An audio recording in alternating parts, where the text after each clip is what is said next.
Get excited, everybody. It is a Boston Bruins game day. The Centennial season is here, and Connor Bedard and the Chicago Blackhawks are in town for the season opener. We're going to talk about all that and more on today's episode of Locked On Boston Bruins. You're Locked On Bruins, your daily podcast on the Boston Bruins. Part of the Locked On Podcast Network, your team every day.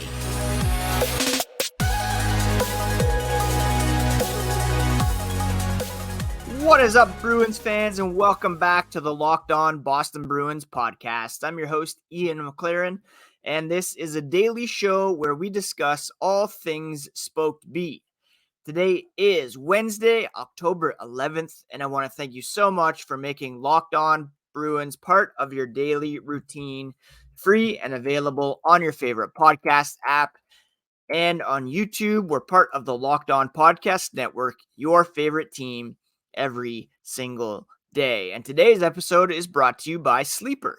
Download the Sleeper app and use promo code LOCKEDONNHL to get up to a $100 match on your first deposit. Terms and conditions apply. See Sleeper's terms of use for details. Our long nightmare summer is over. The Boston Bruins are in action tonight in regular season play, taking on Connor Bedard, Taylor Hall, Nick Foligno, Ryan Donato, and the rest of the Chicago Blackhawks as the Centennial season begins. I don't know about you, but I am so pumped for tonight's game. It's been such a long summer dealing with the fallout of the playoff loss to the Florida Panthers, a bunch of guys traded, a bunch of guys allowed to walk in free agency, a couple franchise legends retiring, but a new era is dawning, and we'll see how it all begins tonight at TD Garden.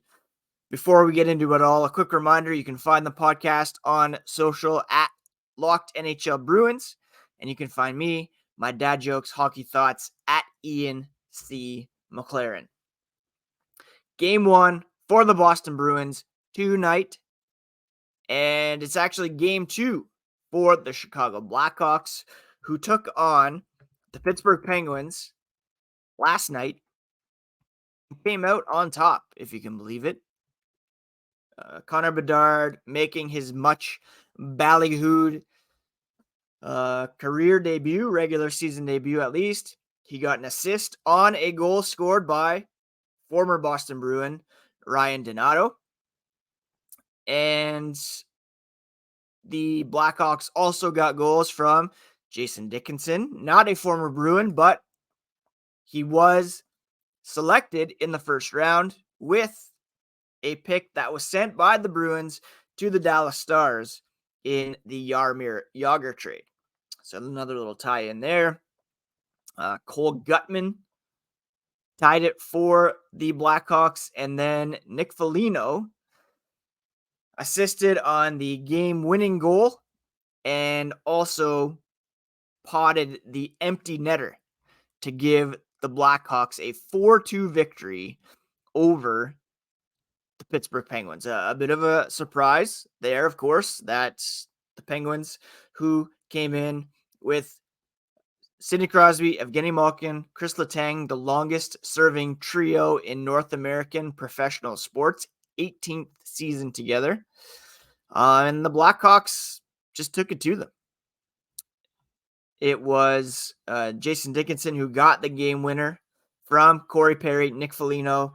Then Foligno scored the empty netter from Perry and Dickinson. So that's a trio to watch in tonight's game. Player to watch, of course, is Connor Bedard. He had a spectacular debut, 5 shots on goal in 21 minutes and 30 seconds of ice time. He had a secondary assist, so many shot attempts, and looked like the all-world player that we all expect him to become as a member of the Blackhawks. A bit of a quieter debut for Taylor Hall. He had almost 21 minutes of ice time, only 2 shots on goal with 1 hit, 0 points, and leading the way was Nick Foligno. Jason Dickinson, Corey Perry, each with 2 points to lead the Blackhawks. Donato with the goal. So there's a lot of Bruins tie-ins here. There's a lot of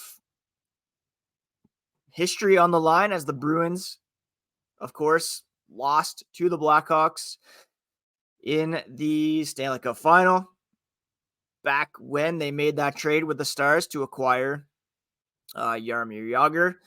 And it should be a very, very entertaining game tonight between our Bruins and the Chicago Blackhawks. Very much looking forward to this one. Now, the Bruins yesterday practiced, and we got a bit of an inkling as to what the lines will look like here tonight. Patrick Brown was actually recalled to serve as the 13th forward. That's because Danton Heinen has yet to sign his official contract and doesn't seem like there's a huge rush to do so. Heinen seems content to continue to practice with the Bruins for the time being and hope that they work something out here soon. But the lines looked like this. You had James Van Riemsdyk with Pavel Zacha, David Pastrnak. No surprise there. Brad Marchand with Charlie Coyle and Jake DeBrusk. The third line, Trent Frederick with Matt Poitras, making his NHL regular season debut tonight with Connor Geekie on the right side. And then Milan Lucic, John Beecher, Jacob Lauko as the fourth line. On defense, Matt Grzelcyk, Charlie McAvoy, Hampus Lindholm, Brandon Carlo, Derek Forbort, Kevin Shattenkirk. Jim Montgomery did not commit to his goaltender, but we'll assume that it will be Linus Ullmark, seeing as he is the defending Vezina Trophy winner. Although you could make a case for Jeremy Swayman to get the start as well, seeing as he is a very capable 1B, and we'll likely see a nice little tandem here at play for the Boston Bruins this season. So that is the look tonight. Connor Bedard playing with Taylor Hall, Ryan Donato, a lot of former Bruins in the mix. Nick Foligno had a nice night. Bedard did not score his first goal, so it's possible that it could come at the expense of the Boston Bruins tonight. You can be sure that they will do what they can to make sure that doesn't happen. Of note, Bedard also only went 2 for 13 in faceoffs. Likely be lining up against Zacha or Coyle.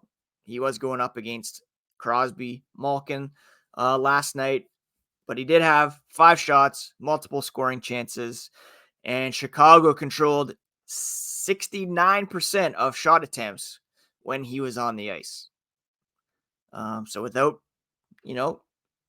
Mr. Selke, Patrice Bergeron on the lineup, without David Krejci, might be a bit more difficult to contain the likes of Connor Bedard, especially by the opposing center, whoever that is. Bruins will have to decide who they want to put out against him, seeing as they're on home ice, get last change, etc. So we'll see if they can contain him tonight. But should be a great one. 7:30 p.m. start, and it will be preceded, of course, by much fanfare because it is the beginning of the Centennial. I'm going to offer some personal Centennial reflections as well as do a Bruins history moment here coming up later on in the podcast. And we'll get to what this team means to me here coming up after the break. The NHL season is finally here, and will the Bruins have the season we've been yearning for? Still up in the air, but I absolutely love the NHL, and I know you do too, and that's why I want to tell you about the Sleeper app. The Sleeper app is the official daily fantasy app of the Locked On NHL Network, and it's my go-to for daily fantasy sports, especially daily fantasy hockey. With Sleeper, you can win 100 times your cash on daily fantasy. The NHL has never been more exciting than it is now with studs like Connor McDavid, Jack Hughes, David Pastrnak. All you have to do is pick more or less on stats for these stars on categories like goals, assists, saves, plus minus. 100-time payouts on Sleeper right now. So start paying attention and get your picks right and you could win big. Use promo code LOCKEDONNHL and you'll get up to $100 match on your first deposit. Terms and conditions do apply. That's Locked On NHL on the Sleeper app. See Sleeper's terms of use for details. This show is sponsored by BetterHelp, and I don't know about you, but I have definitely benefited from therapy in the past. And if you're thinking of starting therapy, give BetterHelp a try. It's entirely online and designed to be convenient, flexible, and suited to your schedule. Just fill out a brief questionnaire to get matched with a licensed therapist and switch therapists anytime for no additional charge. Make your brain your friend with BetterHelp. Visit betterhelp.com/lockedon today to get 10% off your first month. That's BetterHelp, HELP.com/lockedon NHL. Again, if you need therapy, this is a great way and a convenient way to get help today. And check out betterhelp.com/lockedon NHL to get 10% off your first month.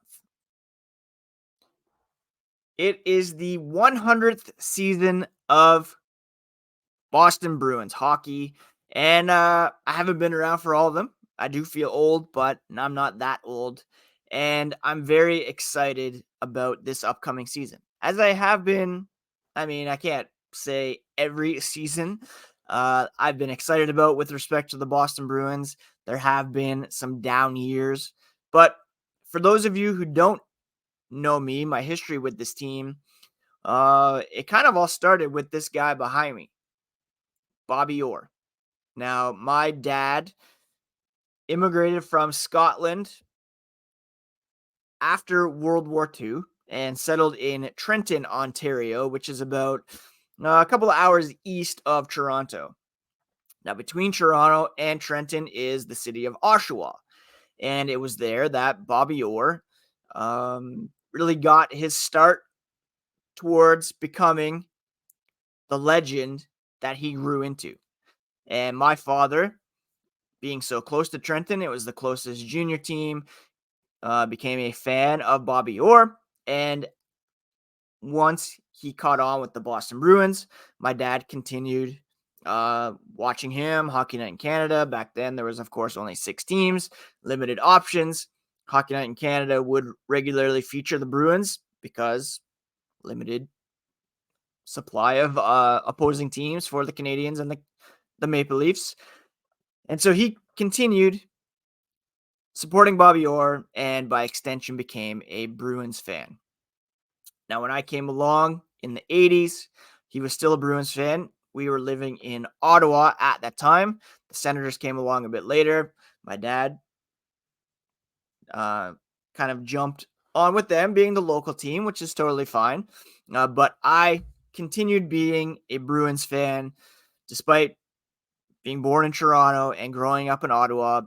It was the Bruins for me. And I've said this before on the podcast, but a big part of that was my older sister was an Oilers fan. As it happened, the Bruins, of course, played the Oilers in the finals twice when I was a kid, 88, 90, both losses for the Bruins, sadly.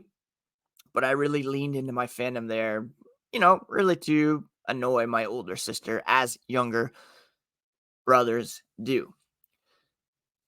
I mentioned this morning on Twitter when the Bruins dropped that fantastic video to tee up this season that Cam Neely's 50 goals in 44 games was really the highlight of my young Bruins watching life. There were no Stanley Cups, of course, until 2011. And, from what was it? Like 1993 to 2008, this team won a grand total of 1 playoff series from 94 to 2008. They won first round 1994 against the Canadiens in 7 games and then did not They won one playoff series in 1999 and then did not win another playoff series again until 2009. That's one playoff series win between 1994 and 2009. Those were lean years, my friends, and that's partly why the Bruins bottomed out, got Joe Thornton, Sergei Samsonov. We all know how things went from there. Of course, 2010 was a heartbreaker.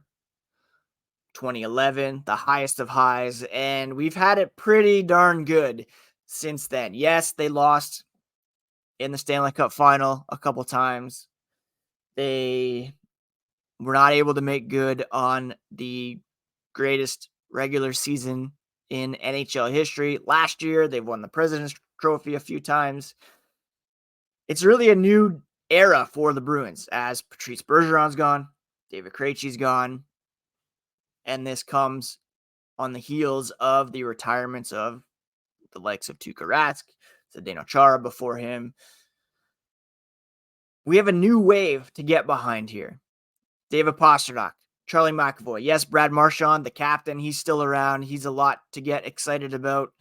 Matt Poitras, I'm personally so excited about being from Guelph, having seen him play his junior time here. Could be back within the next month or so, but he's making his NHL regular season debut tonight. And I am so very excited that he's making his debut tonight, and I can't wait to watch him. There's been so many ups and downs for me personally with this team. I think of 2004, prior to the lockout. I thought the Bruins had an amazing chance to go very far that year. They loaded up. Of course, Joe Thornton had the rib injury, held pointless in the 7-game series. It was actually the Joe Thornton trade that prompted me to start writing about the Bruins back in 2005. And that's when I began kind of more formally covering this team. And I've been doing it ever since. A long time I've been watching this team. So many ups and downs. We've had the highest of highs with the Stanley Cup. There's only been 6 in the history of this franchise. We've been able to witness one, and who knows when the next one will be, but that one we didn't really expect to happen. Talked about the President's Trophy +1 bump. It happened to the Capitals, happened to the Tampa Bay Lightning. The Florida Panthers got to the Stanley Cup final the year after winning the Cup. Anything can happen if you get in the playoffs, and you heard last episode that the goal for this team is to at least get into the playoffs, and once there, truly anything can happen. I do believe they're a playoff team. They have elite talent on the back end, in net, up front, and I'm excited to see how the other pieces are going to fit around. And that's just a little personal reflection on this team as we begin the Centennial. This team I will root for until the day I die. And I'm so thankful for the community of Bruins fans that I've been able to connect with on social media through this podcast. And I'm excited to witness what's ahead with you all. And coming up after the break, we're going to do a quick Bruins history moment, something that I started a couple of weeks ago with how the team was founded, how they came to be named, and coming up, going to share the story of their first home game. The Jace Case provides 5 life-saving antibiotics for emergency use. All it takes to get a Jace Case is to fill out a simple online form, and in some cases, jump on a quick call with one of the board-certified physicians. Get ongoing care from a physician on any treatment-related questions. It's doctor-created, doctor-recommended. Do not get caught unprepared. Everyone should be empowered to care for themselves and their loved ones during the unexpected. Jace handles everything from online evaluation to licensed pharmacy medication delivery and ongoing consultation and care. Get $20 off these life-saving antibiotics today from Jase Medical by using code LOCKEDON at checkout on jasemedical.com. That's JASE medical.com. Get $20 off by using promo code LOCKEDON at checkout. Anybody out there remember the Boston Bruins' first game? Well, I'm not old enough to have been there, but I want to share the story of their first game at the Boston Garden. And this, of course, comes from Brian McFarland's original 6 on the Bruins. And let's get going with today's history moment. President Charles F. Adams didn't want pregame formalities to hold up the opening of the new Boston Garden on the night of November 20th, 1928. He didn't believe in long-winded speeches from politicians or time-wasting ceremonies on the ice, but he did want the Canadiens and their great star, Howie Morenz, to provide the opposition for the opener, and the NHL was happy to oblige. Adams announced the doors to the new arena would open at 7, an hour and a half before the opening faceoff. Why are games starting at 8:30 back in 1928? The early opening would give fans a chance to wander through the corridors of the new building, marvel at its design, and find their seats.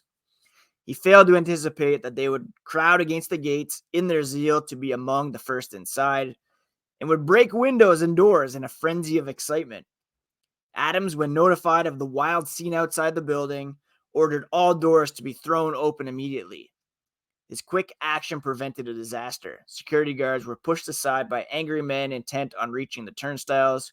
Women and children screamed. Some ladies fainted. And dozens of extra policemen rushed to the scene. Anybody going to the game tonight, please don't create a scene like this. Once inside the posh arena and safety in their seats, the paying customers, many of them dressed in evening attire, were entertained by the American Legion band from Weymouth. Why don't people wear suits to hockey games anymore? Side note. After the teams took their pregame warm-up, 17,000 spectators, about 3,500 more than capacity, rose to sing the American and Canadian national anthems. Then the fans roared for more than 5 minutes, an explosion of sound that carried well past the opening faceoff. Outside, late arrivals continued to surge toward the building. People fought to hold their position in a line that stretched around the new North Station building and continued on down to the Warren Avenue Bridge. They sought the 1,500 seats Adams had advertised at 50 cents. Can you imagine going to a hockey game for 50 cents? And the additional 500 seats he'd put aside for $1 per customer. Most fans were turned aside. The game itself produced only one goal, scored by Montreal's Silvio Mantha. Mantha's hard shot struck goalie Tiny Thompson on the right pad and deflected into the corner of the net. Oof. Thompson, who had performed brilliantly in the minor leagues for Duluth and Minneapolis, was embarking on a career that would take him all the way to the Hall of Fame. The opening night loss, while disappointing, was one of only 13 the Bruins would suffer that first season. They would get their revenge over the Canadiens in spectacular fashion 4 months later in the playoffs for the Stanley Cup. In the opening round, Thompson collected a pair of shutouts as the Bruins ousted the Canadiens in 3 games. In the best-of-3 final against the Rangers, Thompson gave up but 1 goal as Boston swept to the Stanley Cup with 2 straight victories. 2-0, 2-1 were the scores. His playoff debut was spectacular. 3 shutouts in 5 games and a goals against average of 0.6. The Bruins made their first season in the Boston Garden a memorable one, winning both the American Division Championship and the Stanley Cup. And that's the story of the first game played at TD Garden and what happened later on that first season. Will our Bruins replicate that this year? Will Linus Ullmark or Jeremy Swayman post a 0.6 goals against average in the postseason? Everything's on the table for the Bruins this year. Quite literally. I've seen predictions saying they'll be as high as 2nd in the Atlantic. Other predictions putting them as low as 6th or 7th. It's going to be quite an interesting year with the departures of Patrice Bergeron, David Krejci, but also the celebrations that come with the Centennial. So many legends to be feted, so many great memories to come with this team, and I'll continue to share some more of mine personally as we go through the season. It all begins tonight against the Chicago Blackhawks. Follow along with me on X, formerly known as Twitter, at Ian C. McLaren, where I'll be live tweeting, and I'll be sure to jump back on tomorrow with a full recap and my 3 thoughts from the game. Thanks so much for listening. Thank you for being a regular listener of the podcast. Please do subscribe if you haven't already, and we'll be back tomorrow with a fresh new episode of Locked On Boston Bruins, part of the Locked On Podcast Network, your favorite team every single day.